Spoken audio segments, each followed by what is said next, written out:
Hello, everyone.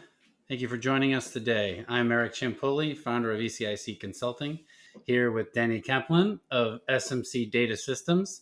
He is a 25 plus year veteran in ERP systems, and if there isn't a problem he hasn't solved yet, he might have forgot.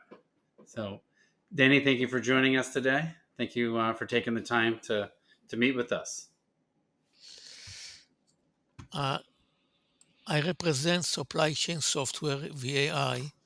It's a single database for manufacturing and distribution food that translates to, in today's M&A world, a manufacturing by distributor, a distributor by manufacturer, and have a single ERP system with a warehouse management. Hmm. It's very common in today's reality that you have multiple systems, which create integration issue when you have an upgrade, broken links, and inventory not accurate, and then each vendor when the other, this is not my fault, which result in business disruption. Absolutely. Always see separate systems that don't quite talk to each other and a lot of Excel spreadsheets. So, Danny, tell me a little bit about your background and how did you get into ERP systems and in the manufacturing space to be even more specific?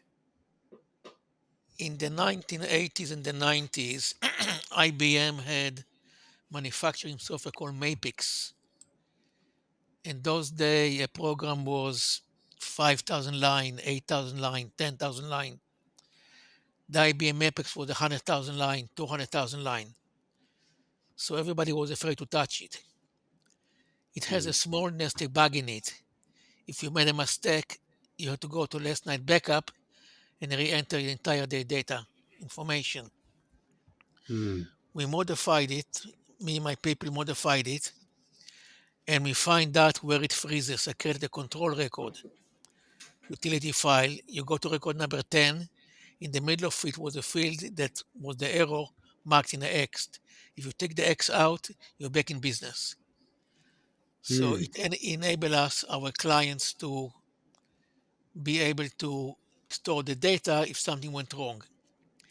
In 85, I met them executives in Atlanta regarding the software. I told them what the issue is. I spent with them 4 days, 12 hours a day. They told the organizer, since my wife came with me, to give her $2,000, go shopping and sightseeing, because they said it would keep me hostage for 12 hours a day. The organizer did not appreciate that my wife came. Those days, I be in black suit, white shirt, black tie. He Mm. said, told me, we don't encourage the spouses to come. When the organizer heard about it, told him, we're gonna keep him hostage for 4 days, 12 hours a day, give it $2,000, we pay airfare and shopping. Interesting story. The distribution software has the same issue. I was swimming in a pool in Manhattan on 56th Street, and I had a client called Jean Patou, perfume client. Large perfume. Those days, an ounce cost $400. And 6 o'clock in the evening, the guard taps on my shoulder in the pool. Your name Kaplan? Yes. Why do you ask? Your wife is on the phone. I got concerned. We have an old dog and two old cats. So I called Ellen. What happened, Ellen? She said, Jim Patou, CFO, just called. They made a mistake. The DMA software froze. An IBM system engineer came and told me they have to go to last night backup. So I asked the guy, would you mind if I make a phone call, local call? So go ahead. I called Jim. I told him, CFO, go to my utility, record number 10, I'm there. You see the X? Yes. Take the X out. I took it out. Close it. You're back in business. Yes. Jim, I'm freezing. I'm back to the pool. Next morning, I showed up at Jean Patou. They gave me a shopping bag full of perfume, cologne, soap. What do I do with it? Give it to your wife. She will like it. Okay, thank you. We would like to take you out to lunch. Thank you. That would be nice. They took me to the Waldorf Astoria, the pool room. Don't be impressed. If the food is mediocre. If you want to meet Bill Gates or somebody like that, you should go there. Otherwise, it's below, nothing special about the food. But this is my relationship with my clients. I work on long-term relationships, and I believe in long-term relationships, and I believe in helping people because in my background, I had people who helped me in my past, and my famous last word is, one does not forget where he came from. Absolutely. I see that in all your email footers as you share on a regular basis. So, Danny, what types of manufacturers do you typically work with? And is there any segment that is kind of in your specialty? The company represent VAI for the past 25 years. They have multiple manufacturing across the board. My website has complete list of my of manufacturing and distribution, and have some case studies. My famous case study is Roma International on the testimonial and the video. It's a plastic manufacturer that decided to buy its distributor, worldwide manufacturer, 165 location. Typical M&A story, the lawyer worried about the contract, the CPA worried about the the accounting, resolving integration issue. Raw I would. inventory and finished inventory dropped to 80 to 90%. This is bad news. Mm-hmm. Today they have single database software by company represented VAI, which is inventory accuracy 99.95. And the thing about the VAI software, it's a single database. It has manufacturing, distribution, CRM, MRP. It has all the pieces to retail, e-commerce. It's all in one package. Mm-hmm. So you don't have the issue of multiple vendor when there is an upgrade, finger pointing, AT&T blame Verizon, Verizon T-Mobile, T-Mobile blame God.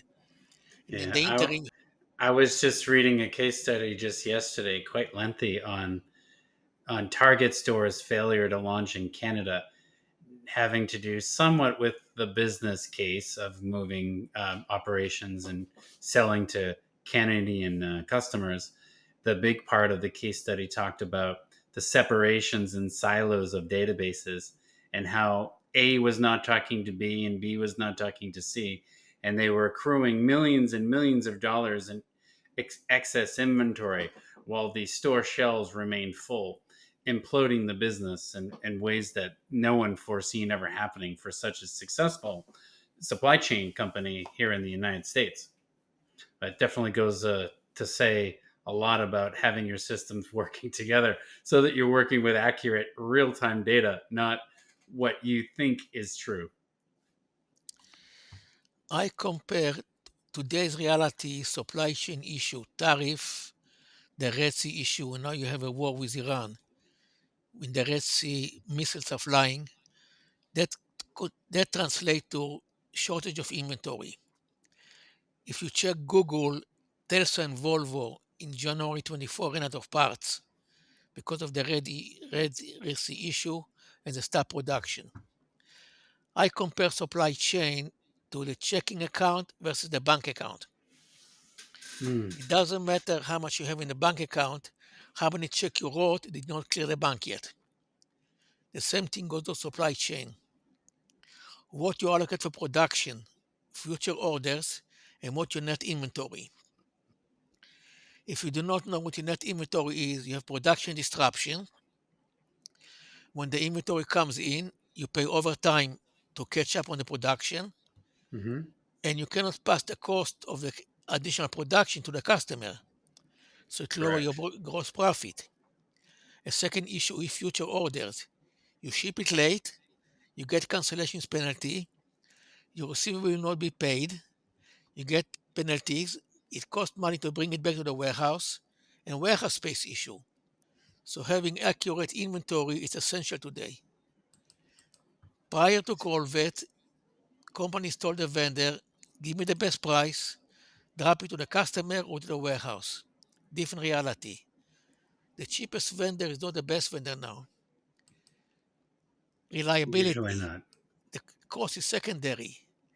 Keeping track of the real-time track of the vendor reliability shipment. Are you Because familiar with if you Dr. have bad Joseph Deming? reliability in the delivery, you have production issue and supply chain issue. Are you familiar with Dr. Joseph Deming and his 14 points? Number 4 has always been my most favorite. Dr. Joseph Deming states the following: vendor relationships and purchasing decisions should be made based on total overall cost, not purchase price alone. Because what you think you'll get in lowest price usually has hidden expenses or hidden costs in your operation. It's a major issue having real time. Another issue is what product to manufacture or what product to buy. You need Correct. to have real time information what the product sold. And the issue is supply chain. You Correct. have limited amount of inventory coming in now. Many people forget that your supply chain has a supply chain and a supply chain on top of that. So what you ask for may have 5 or 6 different relays of information and hand passing or baton passing of that raw materials to that sub vendor to deliver to you. So obviously, like you said, inventory accuracy, real time, and information is really important and critical in running your manufacturing operation. Are there any other common challenges that you see inside of these operation systems? Yes, customer purchasing history. Hmm. 5 years ago, the customer bought $10 million. 3 years ago, the customer bought $4 million. This year, he bought $2 million. Check the receivable. Two factors. Number one, does he buy less because he got bad customer service? Number two, Hmm. check the receivable. If his payment history went from 60 to 90 days to 150 days, he has financial issues. You might want to put a break on it or speak to the customer or evaluate, do you want to ship him at all? Because with the limited inventory issue now, you cannot you cannot satisfy everybody. All pigs Yes. are equal, but some pigs are more equal. So you cannot take a chance if a customer will go under that you will get stuck with the inventory while other customer did not get the inventory. Hmm. Do you see that as a growing issue in your customer base that their customers are taking longer and longer to pay? It is. That's why the VI software represents the IBM Cognos Analytic, which is a real-time analytic built into the software in English. Pie chart, graph, numbers. Hmm. It serves multiple purposes. Number one, you can tell customer past history purchasing, vendor reliability shipment, product movement, and the most important thing, when the bank asks you for your inventory, if you tell the bank, I need to close my warehouse to count my inventory, they will tell you most likely, don't bother, the editor will turn you down because the bank will afraid you have excess inventory, it might not be sold. With the IBM Cognos, you can download it. You tell the bank, give me 5 minutes, I'll send you a spreadsheet of my inventory. Hmm. And the way to control the inventory is have just-in-time inventory. You allocate, you scan every week, you scan a different location. If you find in the location inventory should not be there, the location gets locked up and a physical count takes place. So by doing it on a weekly basis, over the year, there's no need to close the warehouse. Another issue is counting using the RF gun. Today's labor issue is a major issue. A lot of our clients that the company represent using smartphone now, a $400 smartphone achieving 99.95 accuracy.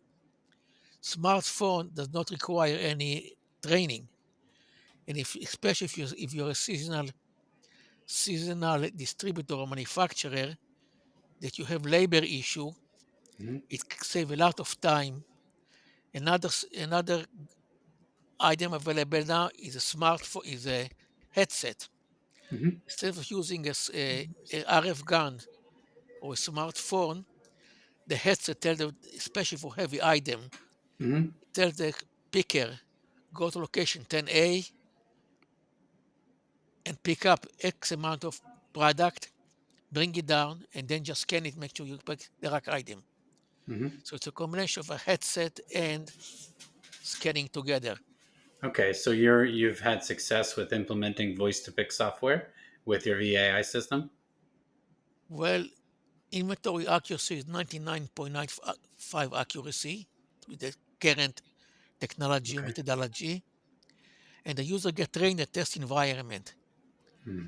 So if they make a mistake, it doesn't affect the live environment. Mm-hmm. Before they go live, they make sure that they are proficient, and after they go live, the technical team and support and stay on site until they're convinced they're 100% proficient. A case study is Imperial Dead on my website. I bought them in 20 years ago, they were $100 million. Today they're $1 billion, ROI $1 million in 1 year. Hmm. So, and the way they expand in MAA, the M&A, is having a test environment. They buy a new company, they do the whole thing in test environment, the Hmm. users are trained, and everything is converted, then they join the club. Okay. So, and as far as helping manufacturers navigate these systems, what do you typically see when a company is starting to outgrow their systems or even their processes? A very common thing, people are impressed with a big name, NetSuite, IBM, Oracle. They don't. I wrote an article about how do you buy software, especially for company who outgrow the software. 4,000 people read it, 15 reposts, 1.5, and 60 liked it, and about 60 comments. The main issue is you have to make a shopping list, like going to supermarket. What are your business requirements? Those business requirements has to be addressed at the demo. Hmm. If they don't address the business requirement, stop the demo. If they like the demo, you should ask yourself, can my people use the software? You give a teenager a Ferrari, it's a tragedy on the highway. Is the software too sophisticated for your people? Hmm. If you feel the software is your choice that you need, eh, the, everybody gives you the best referral. That's a fact of life. You want to speak to three people: CEO, CFO, and IT manager. The major question is when you have a problem, how long it takes you to fix it? Hmm. When I had my consulting firm, as a kid, I was supposed to be a mechanic, and I always tell my people, if we get stuck on the highway, we'll take a mechanic 5 minutes to fix it, but we are stuck. If our client have a problem, they're out of business. Same goes with support. When you have an issue, how long it took them to call, how long took your vendor to solve your issue and reply to you? Question number two, where is the support is coming from, USA or Far East? Hmm. A real life example, I had an issue with my smartphone, brand new phone. I got a virus in it. I called the carrier, I got somebody in the Far East, 45 minutes, she couldn't resolve my issue and tried to sell me more upgrade to speed. The lady, thank you very much and goodbye. Went to my phone store, in a half an hour, we managed to fix it. If your business depends on it and you have to call India, Pakistan, Philippines, you have an issue in life because your business depends on it. Hmm. I understand that. So when someone tells you they need an ERP system when you're starting the early conversations with them about what they're looking for and setting up demos, what do you try to understand before offering any solutions? Best thing in life, I will give you a real life case study. Prior to LinkedIn, I got a call from Canada for a company that's the largest importer of fish and lobster and shrimp. And he told me, I'm a COO of Secor and we're looking for ERP software. So I told him, let's discuss your business requirements. Was pause and ask him, did we disconnected? He said, no, I'm on the line. I want to give you a compliment. I said, a compliment? What's a compliment? He said, you're the first one who did not rush to give me a demo.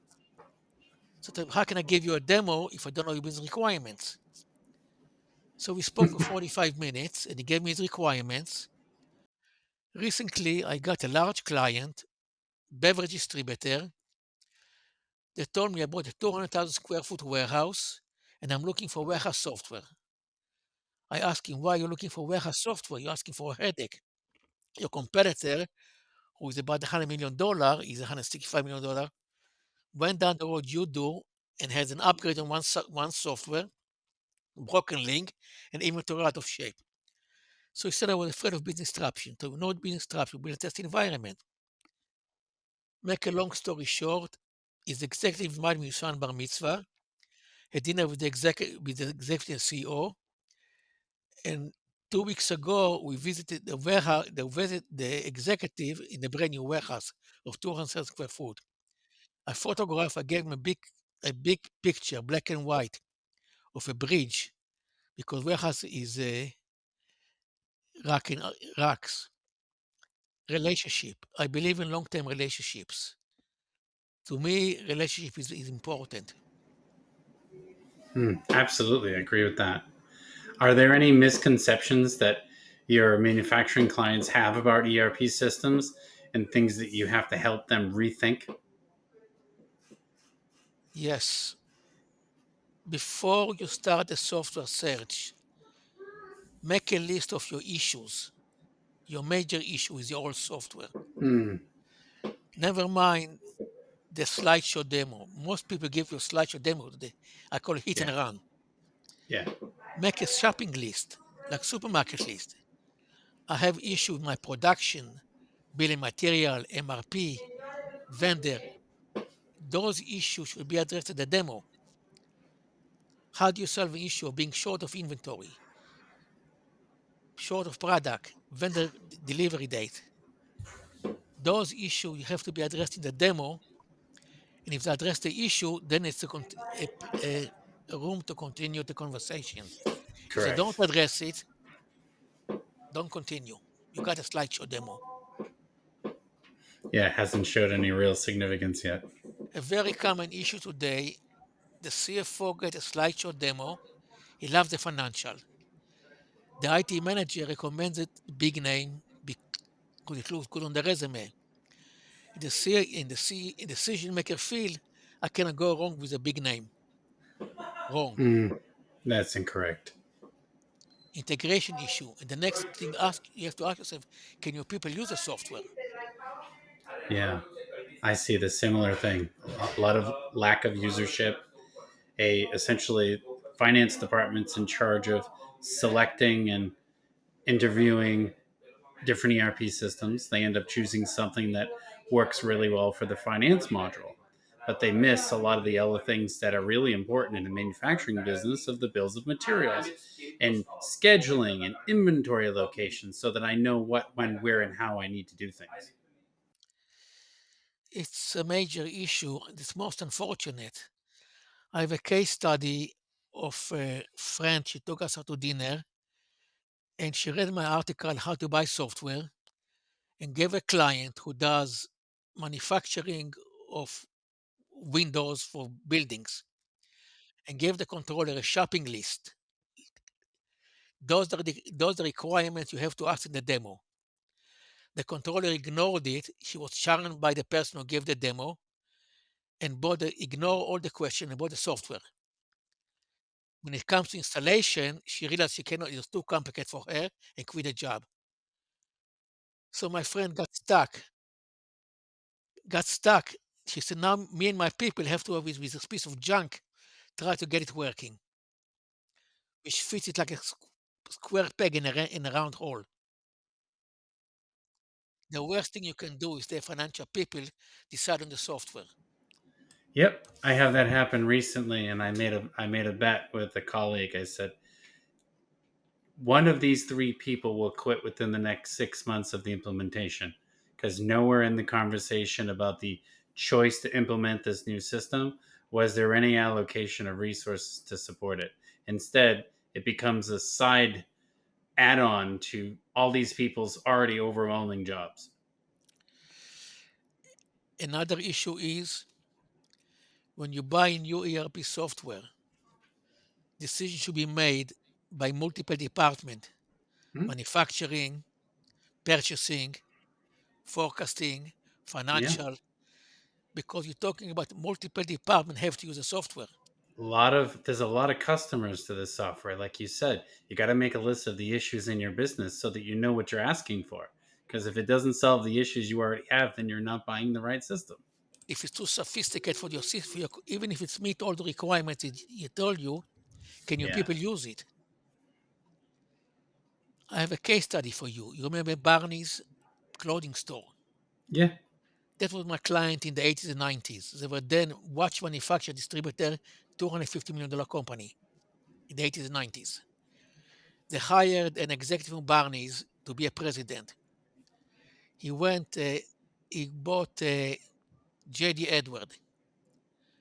Very I told him, familiar. Irv, that was, the company was in Long Island City. Today, Long Island City is a very expensive area. The Yes. 80s and 90s, you did not work there 6 o'clock at night. Yep. I told Irv, it will not work. Said, Dan, you are wrong. He said, you are wrong, Danny. Good luck. You're a nice man. P.S. 2 years later, 250,000 later, they went live and he was fired. It's not, you have to be careful. No matter how good it looks, can your people use it? Yeah. I have these conversations all the time. It doesn't matter what they're taught. It's how do they use it. If you teach them something that they're not capable of maintaining, you need to change your lesson plan or redesign the work so that the people are able to maintain and standardize this going forward without constant supervision and oversight. Otherwise, you're doing more than one job.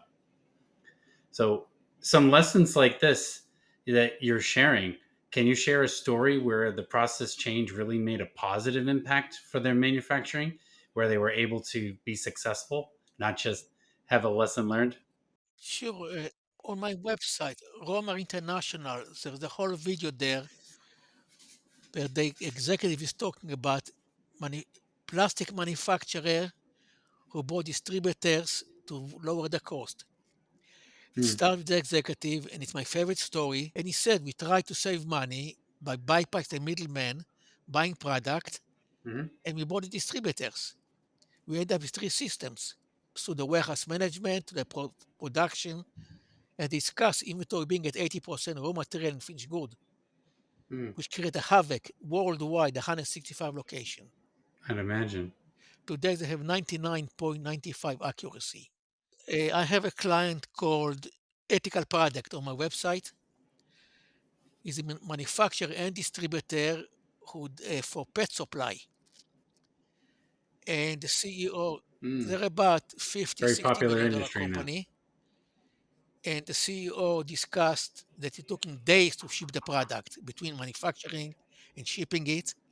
Hmm. Today they're shipping it in one Yep. day, and they use a smartphone, a $400 smartphone. There's a video there replacing Fantastic. a $4,000 gun. And because they have seasonal people coming in Mm-hmm. at high season to ship the product, the smartphones resolve the issue of the so small company or large companies, they all have the same issue. User ability to use the Mm-hmm. software. Staffing. Yeah. Understood. What tends to derail or stall the momentum of an implementation in small to medium businesses? IT manager. When a company has a manufacturing software, distribution software, homegrown by the IT manager that they've used for 20 years, he or she will fight tooth and nail buying a new software. And they will try to convince you not to do it. And if the software is bought, they will not cooperate. That will translate to the end Mm-hmm. user not practicing. I had a case study that a manufacturer bought the software, and over lunch he tells me, my brother-in-law have a consultant of $100,000 a year, told me that unless I return a software to VAI, I'm going to quit and my IT will quit and put you out of business. So he asked me, Danny, what do I do? I told the place I took you to see the software run live. She looks for a job. He asked me, how much does she want? $90,000. Dani, hire her.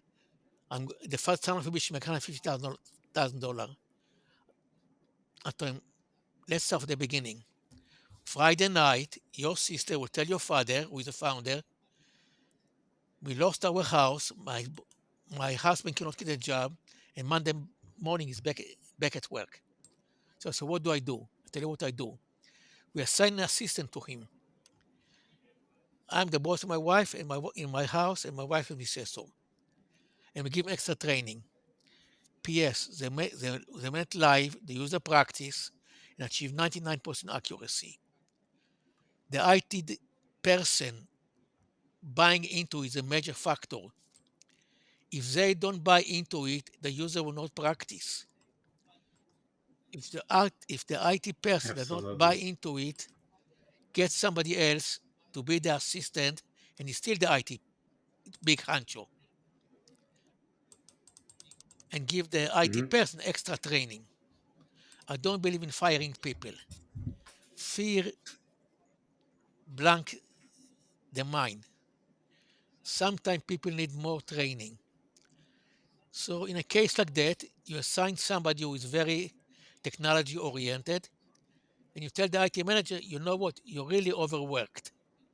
We'll give you an assistant. So you don't have to work so hard. Instead of working 12 hours a day with your old system, work 8 hours a day so you have time for the family. And your assistant will help you. And then if the end user see that the assistant took ownership on it, I have an article, by the way, on my website, How to Buy Software. Describe in detail the shopping list to us and have case studies. Hmm. Support and support from your IT manager. So sales and manufacturing is manufacturing never responds well to any pressure or pushy salespeople.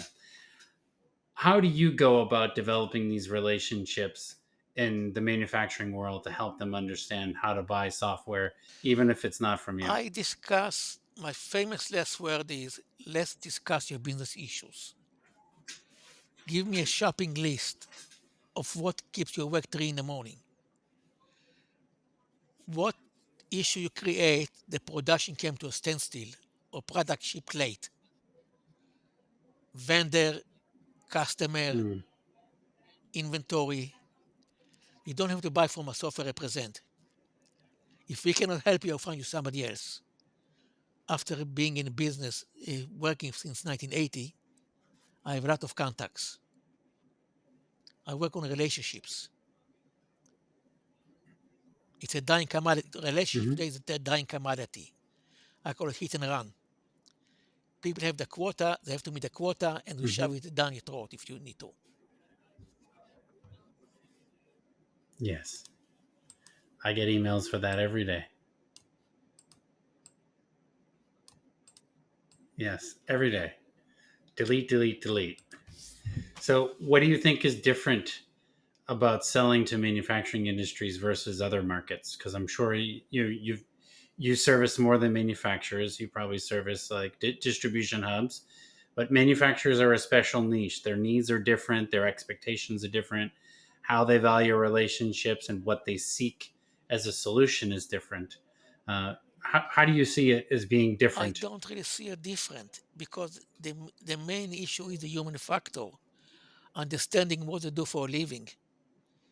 It doesn't matter if you're a manufacturer or a distributor or or a food manufacturer distributor, the issues are the same issues: inventory, production, vendor, who to buy, how much to buy, and when to buy.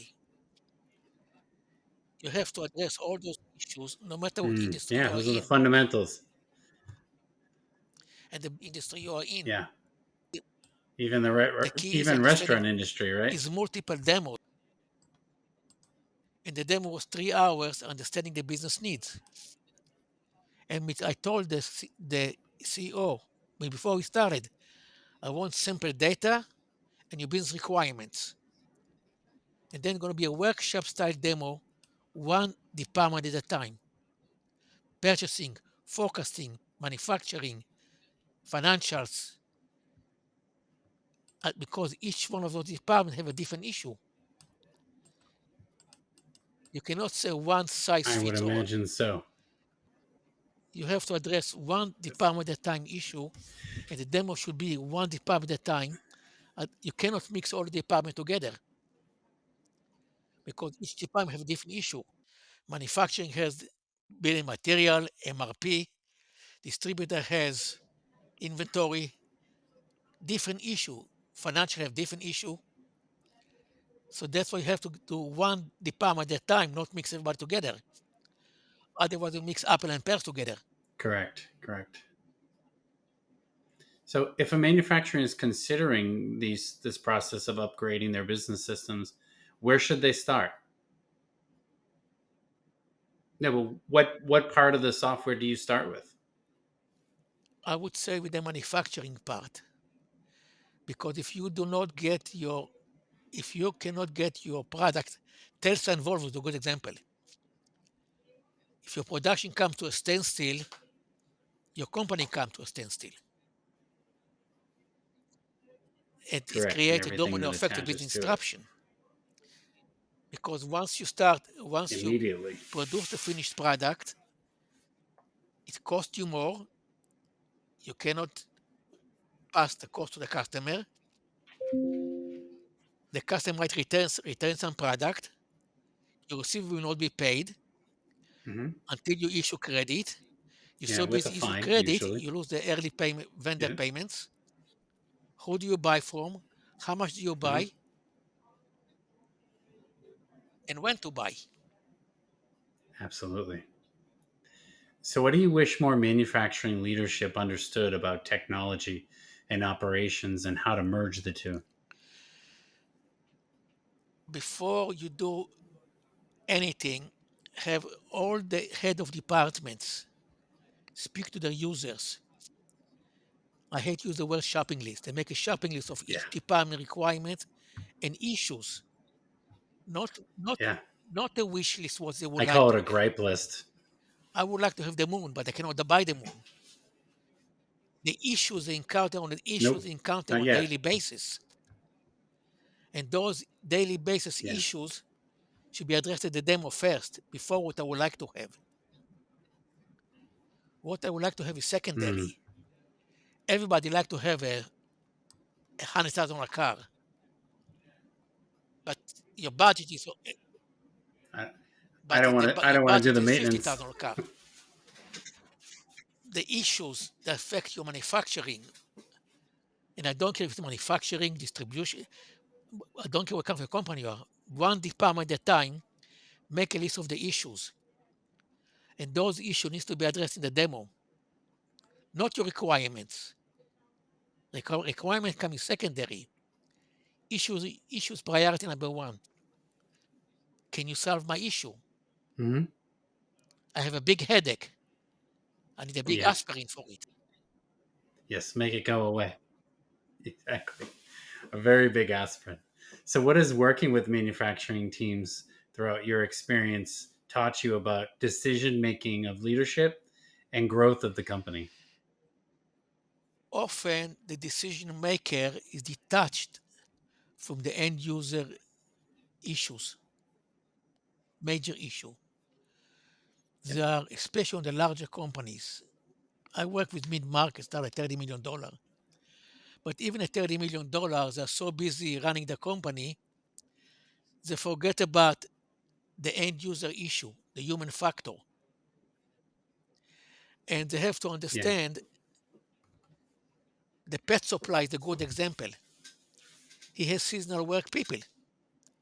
And the CEO realized that if he has a $4,000 RF gun, it will take him too long to train the people. So he decided to go Yes. with a $400 smartphone, which solved the issue 99.5 accuracy. Inventory goes out the same day. So those are major issues that the CEO needs to That's sit with every impressive. department head and ask them, what issues are your people are facing? Hmm. That's very, very valuable insight. I like too how you mentioned the separation of the leadership a lot of times from the user issues. I see that a lot in a variety of different ways inside of manufacturing organizations. And it gets to the point where every day people complain about things, but there's no connection or relationship of that problem to ownership and a plan to resolve it. And as it repeats and repeats and repeats, it's just noise. And that noise in the system gets ignored. And but the problem is that noise doesn't go away by being ignored. It only gets larger in the organization, especially as the business grows. That problem becomes larger and larger and larger with ever If you increasing want in to compare sales. it to real life situation, is having a wife and children. You're so busy working all the day and you work at night, you don't pay attention to the wife and the children what they need. And that causes a divorce. Mm-hmm. In the business world, in the manufacturing world, with the distribution of food, with the CEO is detached from his people at the bottom, there is there is disconnect. And that's how they end up with the wrong software. Yeah. Because there's decisions made, oh, I'm Yes. going to buy a big nameplate, SAP, Oracle, IBM, whatever. He doesn't listen to MC Berger, a good example. Well, you can't buy a solution. You have to adopt and use it. Because any tool that's not used to its fullest extent is not the most effective tool. It's just a fancy thing to show. It doesn't actually do much. And I see many, many systems that run on Excel or Google spreadsheets. And these are not small businesses. Some of them are several $100 million. And they can't make decisions because, like you said earlier, they don't know how to use the system, or they're just so familiar with using an Excel spreadsheet that that's what they do. Well, that's what I've always done. But why are you doing so much work when the system's designed to do this for you so you can spend your time and capacity making decisions with the good data that you have available at your I'm glad fingertips? you They mentioned it. forget that. The case study I spoke about building relationships, when we came in, they have software, green screen software they had. That goes back to the day when I modified Mapex and DMAS and made them executives. And they have a whole bunch of spreadsheet, client discount, sales at Mm-hmm. $165 Everything. million company. And the VP of Yeah. the executive VP told him, Yeah. guys, let's start at the beginning. I have clients larger than you. Hear it all in the system. There is no need for spreadsheets. But in this case, the CEO Yes. is a very Extra work. astute person who is willing to listen. And he brought his executives one at a time to put the business requirement. And the one who is in purchasing said, I run spreadsheets to know who to buy, which vendor to buy from. And then the demo shows there is no need to do because the IBM Cognos Analytic shows you vendor delivery time, reliability, and all that. Forget about the Mm-hmm. spreadsheets. Yes. But that's the issue of the Don't need it. from the top to the bottom, bring every to the lowest level, addressing the business issues. Very important. If you can solve your problems and use the tools, And you can support. move Don't forward. forget the support. Major issue, my famous last word, is I told my people, if you get stuck on the highway, it will take a mechanic 5 minutes to fix it, but you're stuck. If a client has an issue and support is bad, or if you have multiple, a good case study is people now buy standalone warehouse software because of the inventory issue. You have two vendors, upgrade issue, Mm-hmm. broken link, they blame each other, multiple hotline. In the meantime, your inventory is out of whack. Yes, absolutely. Correct. And you still need to make business. So, Danny, we covered a whole bunch of things today. Thank you so much for all your insight. It's fantastic. So, but before we go, we asked our guests to provide a little cap of like a final last words. So, what can you leave us with today about ERP It systems? has to run your system, it has to run your business, not your business run the software. You can't afford a square peg in a round hole. Yeah.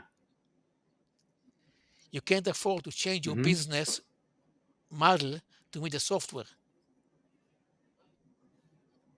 You're going to create business disruption. Thank you so much, Denny. That's a fantastic final words. We thank you for all your insights and joining us today here at Lean Leadership Roundtable.